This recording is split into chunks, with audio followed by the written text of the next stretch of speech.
Hi, this is Ann with Graphic Design How To, and today I'm going to show you how to replace the sky in Adobe Photoshop. And this is only available in Adobe Photoshop 2021 and newer. All right, let's get started. All right, I'm here in Photoshop 2021, so let's go ahead and open a photo. I downloaded this one from pexels.com. If you want to download this and just follow along, that link is in my description.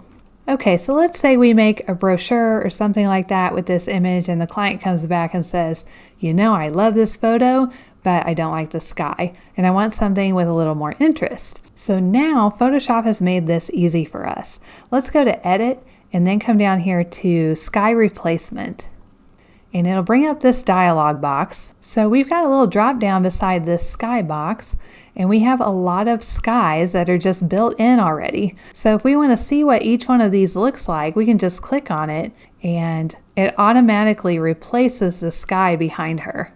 It might take your system a little bit of time to preview these. It does for mine.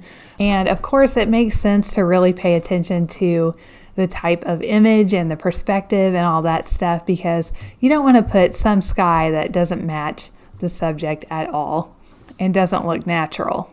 Now, if we don't like any of the skies, we also have an option to upload our own sky.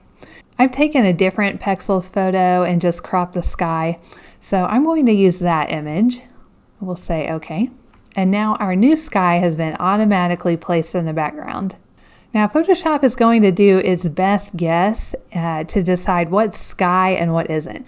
But what it can't do is fix reflections of the sky. So let's say she was holding a little mirror here or something like that. We would not be able to see the same sky here as the one that's in the mirror. Hopefully that feature will come soon though. Let's look at some of these options. We've got Shift Edge. And what this does, it actually takes the sky that was already there and blends it into the new sky that you've chosen. So if we increase this a lot, you're going to see a lot of that new sky. And if we bring it down, you're going to start seeing some of the old sky show through. We've also got Fade Edge here. The Fade Edge kind of acts like a gradient between the two. You'll notice that the horizon, or where it kind of is the bottom part of the sky, that kind of blends in better if you have the number higher. And then if you come down here, it's not blending with the old sky hardly at all. This is almost all the sky that we added. I think it looks most natural to just blend it into the sky with a gradient look. We can adjust our brightness and temperature here. This just helps to match what the current image is doing. You know, you can adjust the temperature depending on what time of day this was taken or the type of lighting you have. Now scale is going to increase the sky. So if we bring this up, it just gets bigger. And it doesn't really make sense right now because that is not the right perspective of the sky. But if we bring it too far down, you start seeing the edge of the photo. So we'll get it right about where it was. That looks good. And now you'll notice that the light is coming from this side.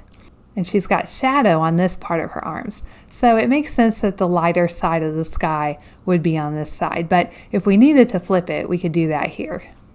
And we also have foreground adjustments.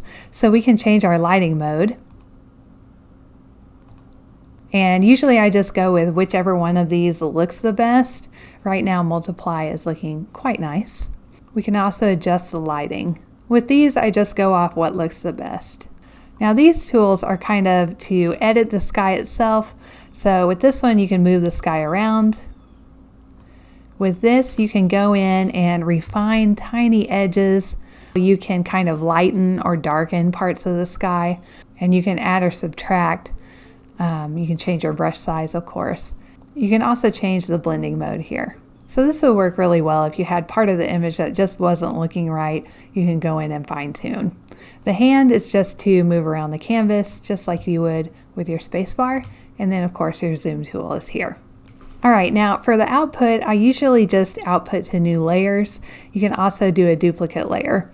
We'll go ahead and say output to new layers.